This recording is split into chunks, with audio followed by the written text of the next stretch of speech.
पास शिक्षा बोर्ड और मदरसा बोर्ड की मान्यता है, जमीन के कागज भी हैं, फिर भी कार्रवाई की गई। प्रशासन ने हमारी एक ना सुनी। यही कहते रहे कि मदरसा तो सील होकर रहेगा, ऊपर से ऑर्डर है, फिर मदरसा सील कर दिया।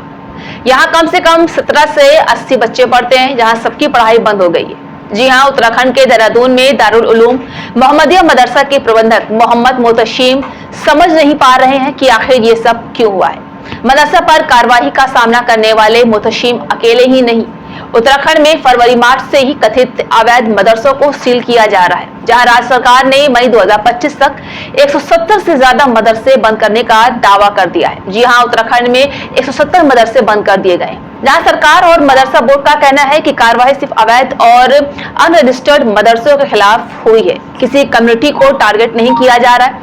हालांकि मुस्लिम संगठनों का कहना है कि हमारी कम्युनिटी को जानबूझकर टारगेट किया जा रहा है। हमारे पास कागजात हैं, फिर भी हमारे मदरसे तोड़े जा रहे हैं। इनमें उधम सिंह नगर में 65, देहरादून में 44, हरिद्वार में 43, नैनीताल में 25 और हल्द्वानी में 17 मदरसे सील हुए हैं। आपको बता दें कि देहरादून में दारुल उलूम मोहम्मदिया में कारगी में ये मदरसा 2013 से चल रहा था। यहाँ मोहल्ले के बच्चे पढ़ने आते थे।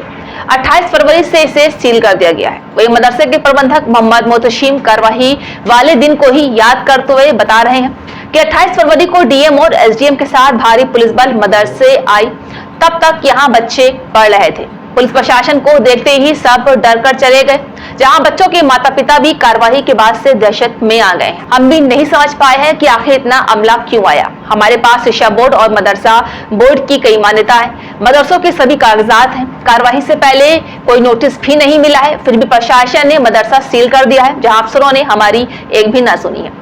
वही जमीयत उलेमाए हिंद के सदर मौलाना सैयद अरशद मदनी ने आजमगढ़ में एक के सम्मेलन के दौरान बड़ी बात कही है। उन्होंने कहा है कि पहले असम और फिर उत्तराखंड में मदरसों को टारगेट किया जा रहा है। जमीनी स्तर पर देखें तो अरशद मदनी की ये बात सही साबित भी होती है। उत्तराखंड में मदरसों में सरकार सीलिंग कार्रवाई कर रही है, जहां कार्रवाई करने वाले प्रशासन से पूछा जाता है तो वो ऊपर से आदेश आने का बता देते हैं। इससे दस्तूर ने हमें हक दिया है कि हम अपने मजहबी इदारे कायम करें और जो जी चाहे पढ़ाएं। दीन तो ऐसी चीज है कि जिसको मरते दम तक आदमी की जरूरत होती है, जब जी चाहे पढ़े।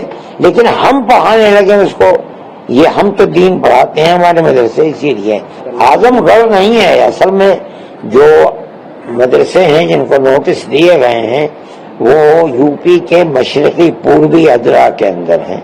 तो हमने इनको लखनऊ में न बुला करके, मुरादाबाद में न बुला करके, इनको उन्हीं जगहों के ऊपर बुलाया है जो बहराइच और गोरखपुर और बस्ती से करीब थे। तो हमने यहाँ किया, तो इसका मतलब यही है कि वो सब लोग जमा हो जाए। ज्यादा लोग जमा हो गए, जो हम समझते थे उससे भी ज्यादा लोग जमा। हमने उनके सामने बातें रखी कि उन्हें किस तरह अपना किरदार पेश करना चाहिए। सरकार कहती है कि मदरसों में एक हाथ में कुरान और एक हाथ में कंप्यूटर की बात कर रही है। नहीं, ये गलत चीज है।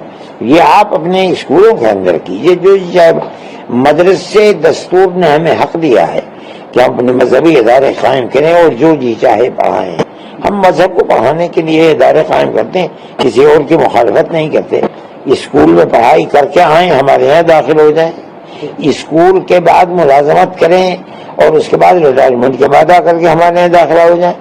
दीन तो ऐसी चीज है कि जिसको मरते दम तक आदमी की जरूरत होती है, जब जी चाहे पढ़े। लेकिन हम पढ़ाने लगे उसको, ये हम तो दीन पढ़ाते हैं, हमारे मदरसे इसीलिए। कहीं और वो दुनिया पढ़ता है, हमें को इससे से रोका है। संस्कृत की पढ़ाई जाती है, बहुत अच्छी बात है, बहुत अच्छी बात है। अगर कोई पढ़ाता है, अगर वो पढ़ाता है। तो मदरसों को लेके ये लड़ाई कहाँ तक चलेगी, आप कब तक चलेगी, ऐसा नहीं मैं नहीं समझता हूँ। मैं समझता हूँ कि मदरसों का जो किरदार रहा है मुल्क की आज़ादी के अंदर, उसको देख करके लड़ाई जल्दी खत्म हो जाएगी। वक्फ को लेकर भी जो डिस्प्यूट कंट्रोवर्सी चल रही है देश में, तो वक्फ को लेकर किस तरीके का आप ये हम कुछ नहीं कहते हैं। जो सुप्रीम कोर्ट के अंदर फैसला आएगा तब उसके बाद ही कोई बात हो सकेगी। अभी क्या कहा जा सकता है। आगामी बकरीद का त्यौहार है, उस पर क्या कहेंगे? अमन अमान के साथ होना चाहिए और इस तरह होना चाहिए कि मुल्क में किसी आदमी को उससे कोई परेशानी न हो। विश्व हिंदू परिषद ने भी जो कुर्बानी की बात को लेकर कहा है कि सड़कों पर ना हो। हाँ, ठीक है, बहुत अच्छी बात है, बड़ी खुशी की चीज है, इसी तरह होना चाहिए। मौजूदा जो सरकार है उसमें क्या बदलाव आप देखते हैं? हम नहीं देखते हैं। ये सियासी चीज है, ये बात के बाद हम कोई सियासी आदमी नहीं। और ऑपरेशन सिंधु पे कुछ कहना चाहेंगे? नहीं, कुछ नहीं। मुल्क में हम नौमान रहना चाहिए, चाहे हुकूमत हो, चाहे सियासी पार्टियां हो, चाहे गैर सियासी पार्टियां हो।